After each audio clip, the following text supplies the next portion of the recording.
हमारे देश में अगर किसी मस्जिद पर या किसी चर्च पर हमले की कोई झूठी खबर भी आ जाए तो देश में दंगे भड़क जाते हैं, लेकिन मंदिर पर अगर हमला हो जाए तो हमारे देश में चर्चा तक नहीं होती। और बड़े दुख की बात है, दिल्ली से सिर्फ 110 किलोमीटर दूर उत्तर प्रदेश के बुलंदशहर में कुछ अज्ञात लोगों ने रात के अंधेरे में 4 मंदिरों पर हमला किया और इस घटना को हुए अब लगभग 48 घंटे होने वाले हैं, लेकिन हमारे देश में इसकी कहीं कोई चर्चा तक नहीं है। आपको किसी मीडिया में, किसी न्यूज़ चैनल में खबर तक नहीं मिलेगी, या यूं कह लीजिए कि इस घटना पर पूरे देश में सन्नाटा छाया हुआ है।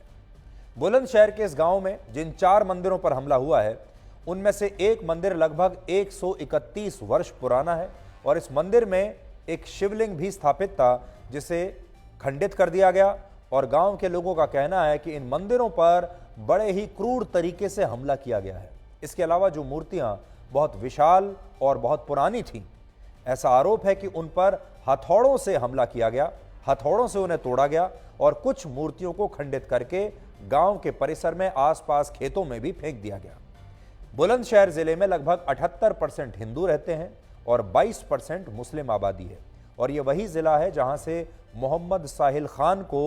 गिरफ्तार किया गया था। वही मोहम्मद साहिल खान जिसने राहुल बनकर अभी पिछले ही हफ्ते दिल्ली में 16 साल की साक्षी की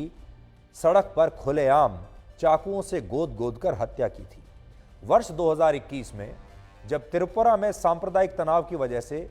कई हिंसक घटनाएं हुई थीं, तब पूरे देश में एक फेक न्यूज़ फैलाई गई थी कि इस हिंसा के दौरान मुस्लिम महिलाओं का रेप किया गया, उनकी हत्याएं की गई और एक मस्जिद में तोड़फोड़ के बाद मस्जिद में आग लगा दी गई और इसके बाद बहुत सांप्रदायिक हिंसा हुई थी। इस फेक न्यूज़ को तब हमारे देश के विपक्षी दलों ने एक बहुत बड़ा मुद्दा बना लिया और तब 28 अक्टूबर 2021 को राहुल गांधी ने खुद एक ट्वीट किया और लिखा कि त्रिपुरा में हमारे मुसलमान भाइयों पर क्रूरता हो रही है। हिंदुओं के नाम पर नफरत और हिंसा करने वाले हिंदू नहीं, ढोंगी है। सरकार कब तक अंधी और बहरी होने का नाटक करती रहेगी। ये ट्वीट उस समय राहुल गांधी ने ही किया था, और तो और अमेरिका जैसे देशों ने भी तब इस पर चिंता जताई थी। ये जानकारी खुद